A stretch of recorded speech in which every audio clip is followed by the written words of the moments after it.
Bonjour à tous, j'espère que vous êtes en bonne forme.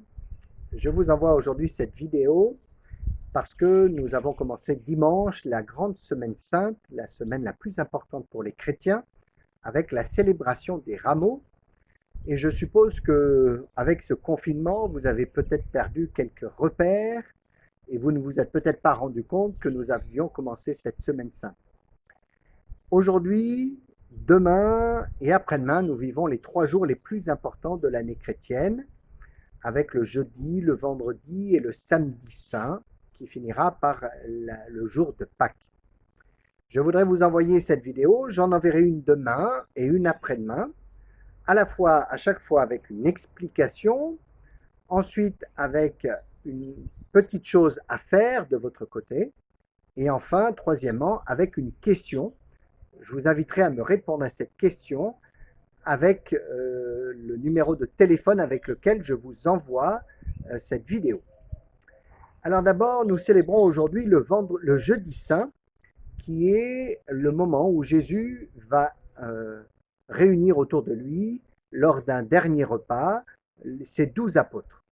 On connaît un peu ce récit qu'on appelle le récit de la scène. On sait qu'il va partager le pain et le vin, qu'il va dire que c'est son corps et son sang, et que ce moment-là va être la première messe de l'histoire. Et comme il a dit, vous ferez cela en mémoire de moi, eh bien les chrétiens ont fait ça tous les dimanches depuis cette période-là. On sait un petit peu moins que pendant ce repas, il va aussi laver les pieds de ses disciples. Il va se mettre à genoux devant chacun d'entre eux, il va leur laver les pieds.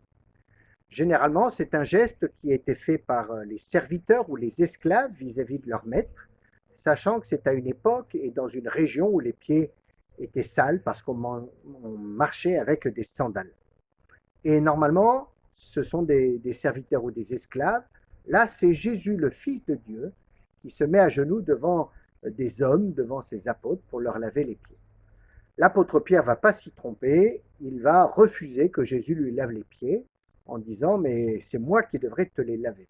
Et Jésus va insister pour les lui laver, parce qu'entre autres, il veut faire comprendre aux apôtres que si nous sommes chrétiens, nous devons être capables de nous mettre au service les uns des autres. Si nous avons des responsabilités, si nous avons des qualités peut-être un peu plus que les autres, si je suis doué, eh bien, je dois au contraire utiliser les dons que j'ai reçus pour me mettre au service des autres.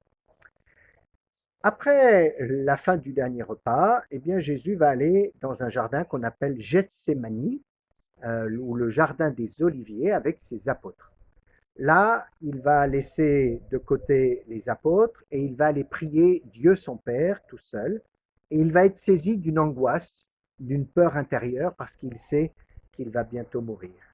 Mais il va finir par dépasser cette angoisse et dire à son Père, eh bien, si telle est ta volonté, eh bien, je ferai ta volonté.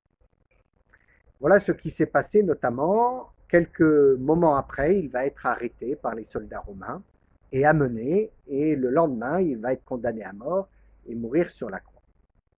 Voilà pour l'explication. Je voudrais aujourd'hui vous inviter à faire une petite chose. Cette petite chose, c'est de rendre un service autour de vous, et je suppose plutôt à la maison, puisqu'on est un peu confiné, rendre un service que vous n'aviez pas prévu de rendre si vous n'aviez pas eu cette vidéo, soit à vos parents, soit à vos frères et sœurs, quelque chose même peut-être qui vous coûte, qui est un petit peu difficile à faire. Et puis enfin, la question que je voudrais vous poser est la suivante.